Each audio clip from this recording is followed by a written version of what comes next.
Good afternoon, good afternoon. I am Sandgrain1 and this is episode 9 of the Sandpack series. The quarry here is busy once again. I haven't had a quarry running here for quite some time actually. And most of the cobble I picked up here has actually been consumed by various machines.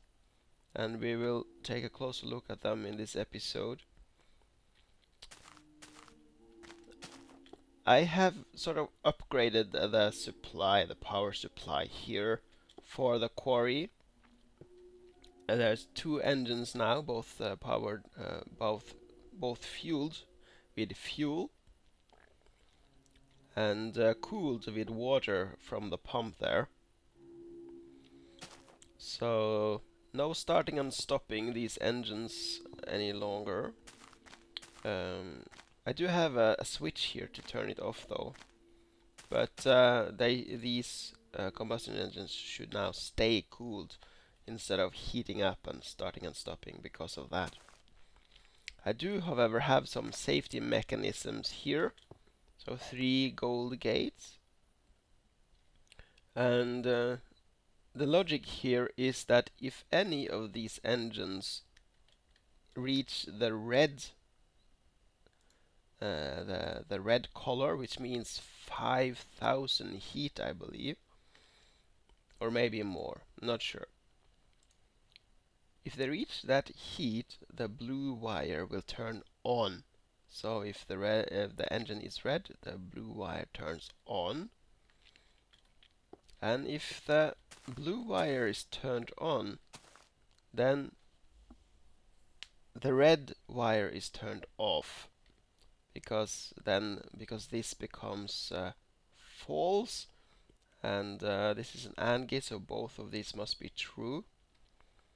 And when the red wire is turned off, the engine is also stopped. Now, these gates have some graphical issues, but this here is now true. So this gate is now powering or giving a redstone signal to this engine, which is why it's running. So this is a switch here as well. So this is an AND gate, as I said, and both must be true. So this lever here is now providing a redstone signal as input to this gate. So I can now turn both engines on and off with one switch here. And this is probably a mechanic I'm going to use a lot in various places to power various machines, like for example a quarry. And you can see it's moving pretty fast now, pumping out a lot of cobble. I'm not sure what the status here is. It's filling up pretty fast. Not sure if 16 chests is enough. I hope it is. But I can always move some later before it runs completely full there.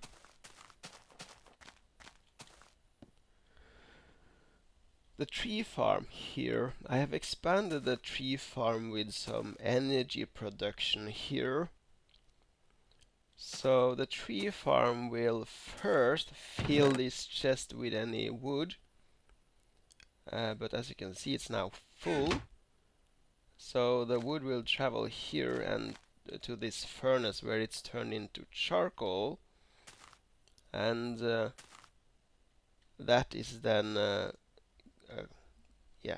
used as fuel in this generator here. It's actually right now I'm producing more charcoal than this generator can consume, which is why this chest is filling up.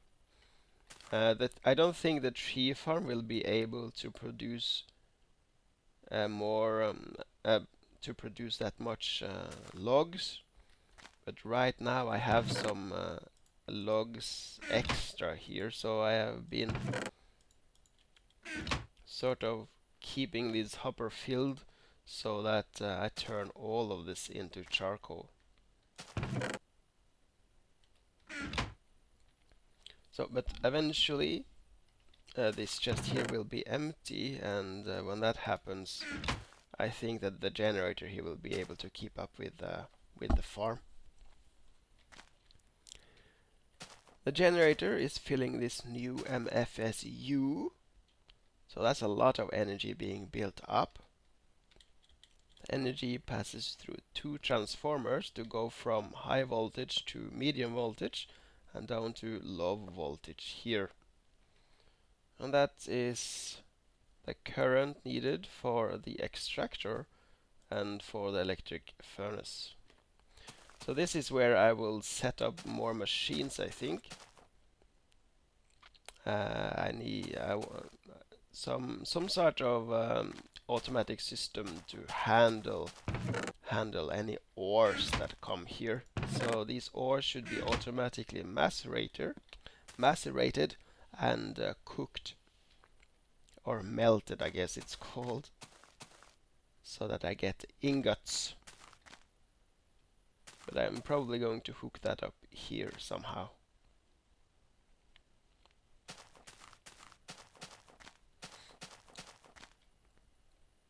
As you can see here, there's some changes being done here next to the peat farm as well. I'm no longer sending any peat from the peat farm to the generator that I had here, but I might need to do that again soon, because I am getting a lot of peat here. So I will need some way of using more peat than I am currently do. But yeah, and I will probably use a lot of it in a generator. Maybe that generator there, when it has finished its work with all the charcoal. We'll see. But yeah, this system is still running, and that is because of the lava. Two geothermal generators is now powering these two MFEs, which are just smaller versions of the MFSU.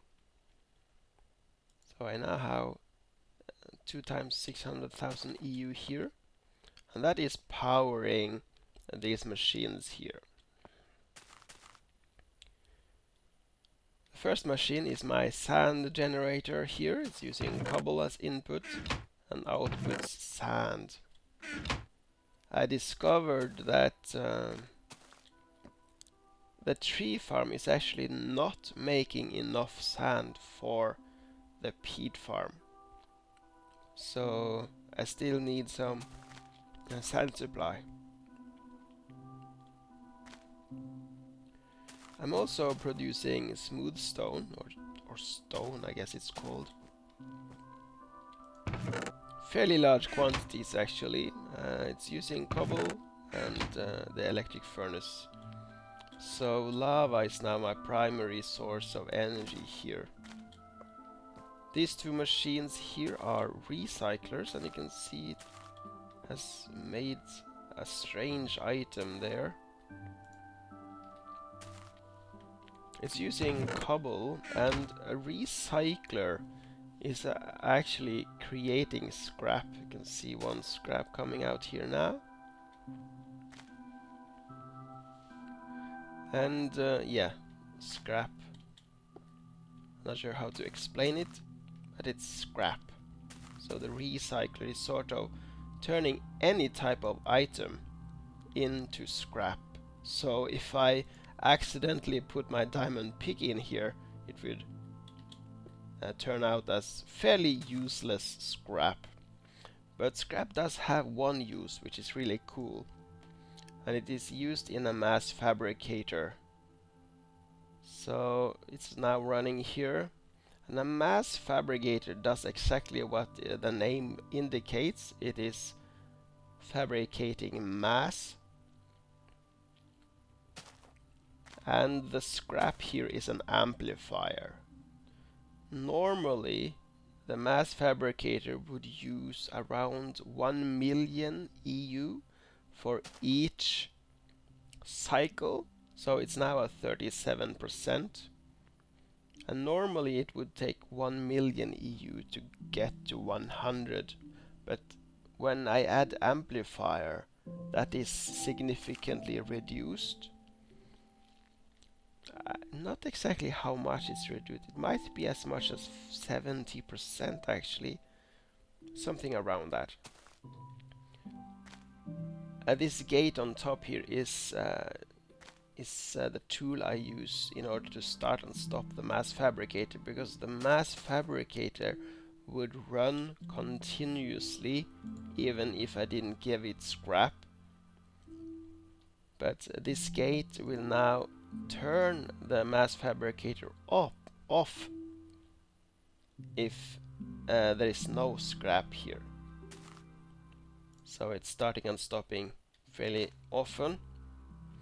And what the mass fabricator is making is something called UU matter.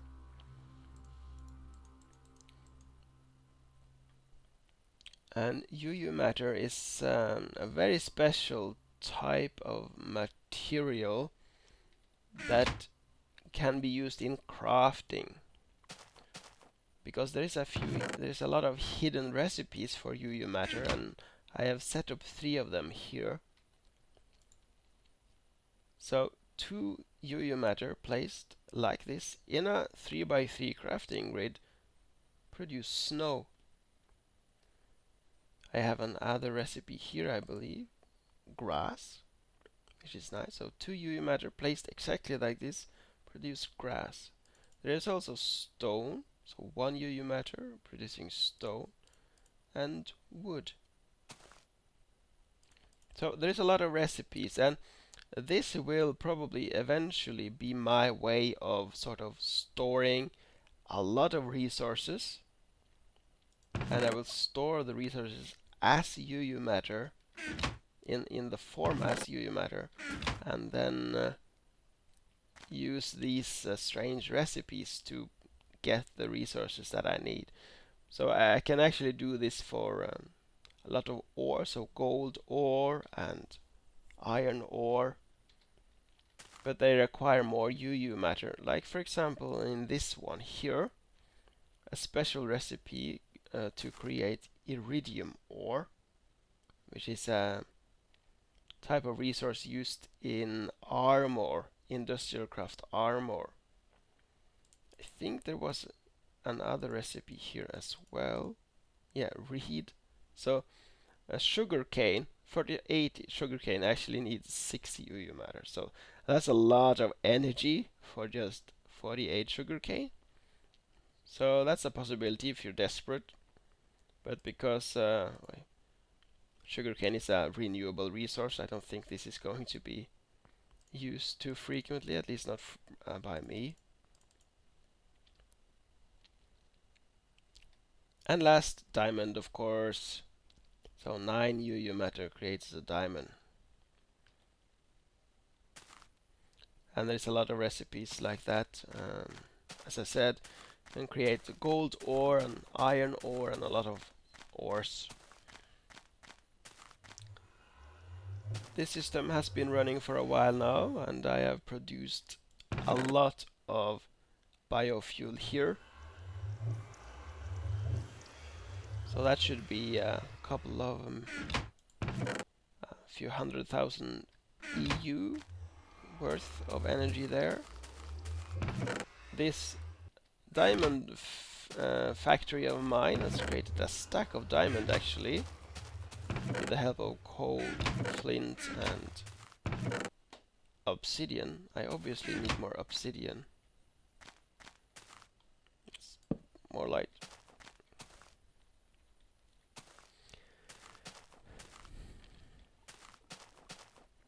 I have added some extra energy producing machines here in order to fill the MFE. It works, but it's not very efficient. The buckets are spending too much time in the pipes, I could speed them up by having a gold pipe here, but that would mean that I also had to place these pipes further apart or they would connect, and I don't want them to connect. So yeah, so this is an experiment, refilling the bucket with the dispenser, and the bucket is then emptied into these water mills, and the water mill is then producing a little bit of electrical units.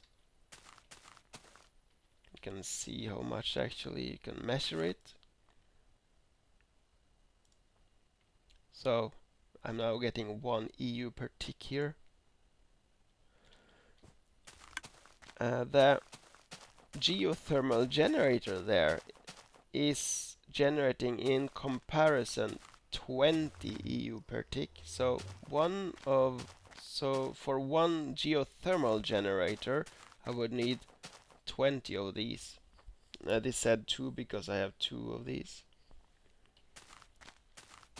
So it's a fairly low cost, and water is an infinite resource, so I guess it's okay to do it like that.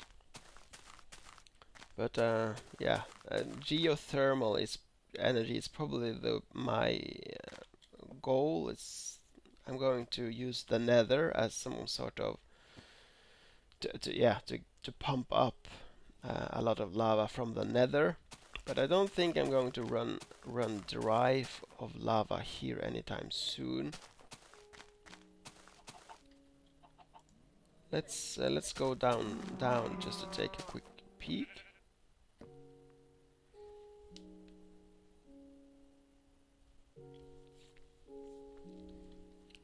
These are my branch mines.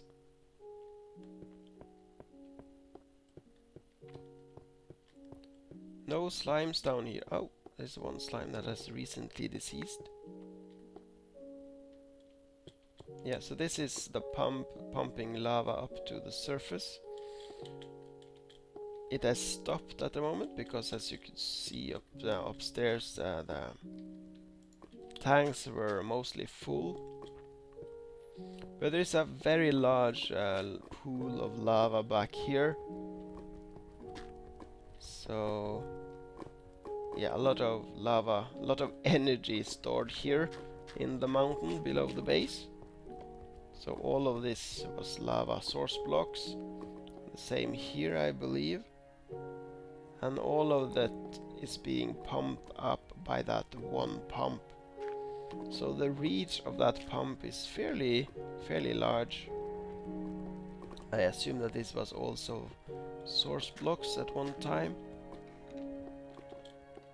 And it might actually have reached all the way back here. I'm not sure though. I might have been here and collected some lava manually. I'm not sure. There's also a mine shaft here somewhere. Yeah, up here. I haven't really explored it much. As you can see, it's pretty dark further in there, and yeah, so I like to explore, but it's more fun building and automating, so I don't do too much exploring. I can do some exploring if I watch Doc M or Etho do a building episode, but I can't do a lot of caving while, for example, Etho is doing the capture, fill the monument. What is it called again? I don't remember his series at the moment. Let me take a look at the time. I might have time for one more thing. Okay, so there's some time left. So we're going to try something here. I'm getting a lot of slimes down here, but I don't know exactly where they spawn. Now, usually I would recommend anyone to use an online slime chunk finder, but we are going to try to do this in game. And we have a tool here, the quarry. And when we place a quarry, it sends a message here. And right now it says that it has loaded 4 chunks. Let's pick it up and move 2 to the side. Still 4 chunks. 4 chunks. 4 chunks. 4. 2. So we now went out of 2 chunks, and we are now covering only 2 instead of 4. Let's see if we can move in again. Yeah, so this is now the border. We have now found the border of 2 chunks. We are now moving out of a chunk, which means that the border of the chunk is here. So that's inside one chunk, and this is inside another. So this is between 2 chunks. Let's just mark up here.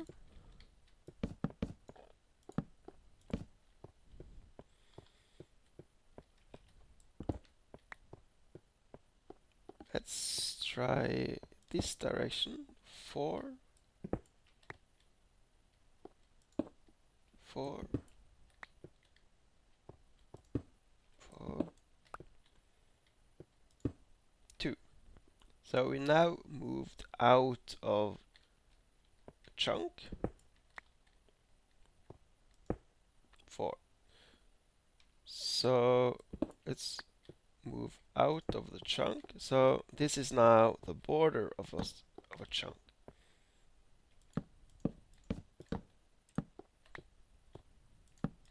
So this is now corner 1, and that should be, so 1, 2, 3, 4, 5, 6, 7, 8, 9, 10, 11, 12, 13, 14. So we're actually hitting the wall there. So we could do the same thing in the other side here. 1, 2, 3, 4, 5, 6, 7, 8, 9, 10, 11, 12, 13, 14, 15, 16.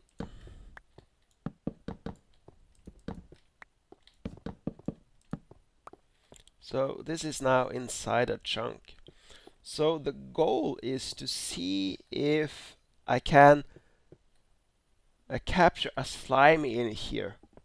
So if I come down here one day and find a slime inside here, then that must mean that this is a slime chunk. So that's the idea. Let's see if we can. So this should load only 1. So 1 chunk. This is inside 1 chunk.